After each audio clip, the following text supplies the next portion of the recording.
نتواصل وياكم رحلتنا مع العطور. اليوم طلبوا من عندي أحد الأصدقاء أن أتحدث عن خلطة جديدة حقيقة بها فوحان جيد، لأن هاي الخلطة هي من العطور العربية اللي يتواجد بها المسك ويتواجد بها العنبر، يتواجد بها البرغموت، يتواجد بها الكثير من العطور الشرقية الفواحة القوية.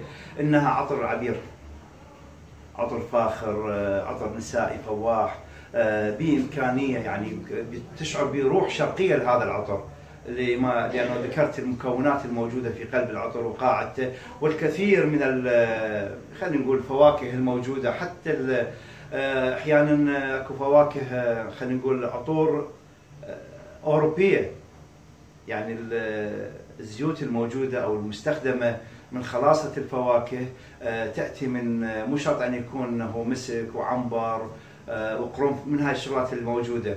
فالعطر مطعم بسلة من الفواكه المتنوعة. هذا العطر عبير الشرق يسمى، أو العبير، عطر فاخر من يمتزج مع عطر الشيخ زايد.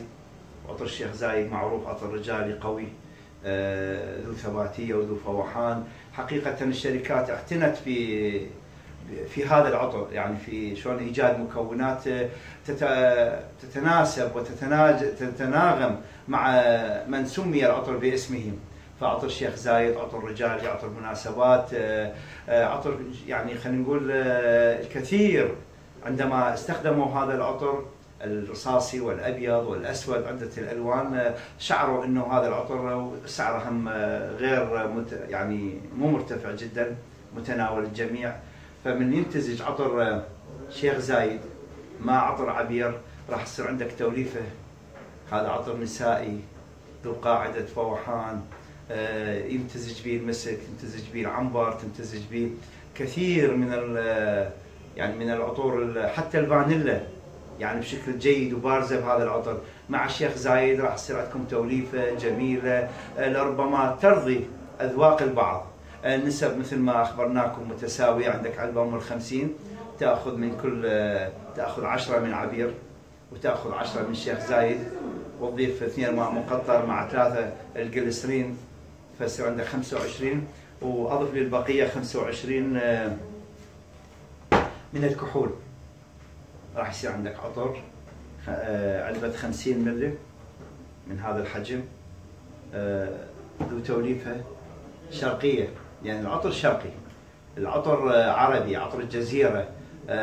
حقيقه إلى جمهور واسع، جمهور الخليج يرغب ويحب هيش عطور تتواجد بها القاعده اللي هو الحاسه الذوقيه مالته متعوده عليه، اللي هي تشمل المسك والعنبر. وهاي التوليفه ان شاء الله نهديها للصديق اللي يقول اريد باسرع وقت تشوف لي اياها. فاني مزجت له هاي التوليفه، وحقيقه عجبتني جدا، بين عطر عبير الزيتي وعطر شيخ زايد. والشكر بخير ان شاء الله اصدقائي متابعي قناه البارق، ونتواصل وياكم. شكرا لمتابعتكم، شكرا للتعليقات، شكرا للمحبه، للتواصل. وهذا اللي نقدمه هو مجرد يعني معلومات عامه، يعني ما نرجو من وراها انه تجي انت تشتري مني عطر، ابدا ابدا. لا يعتقد البعض انه انا اتحدث عن عطور انا امتلكها، يعني مفتح على مود يجيني الواحد يشتري من عندها. واي شخص يقول انه اني جيت لهذا المحل واخذت منه عطور فليعلن هذا في التعليقات. ابدا، انا اقدم هذه المعلومات واغادر المكان، واشوفكم بخير ان شاء الله اصدقائي متابعي قناه البارق. ويا مرحبا بكم.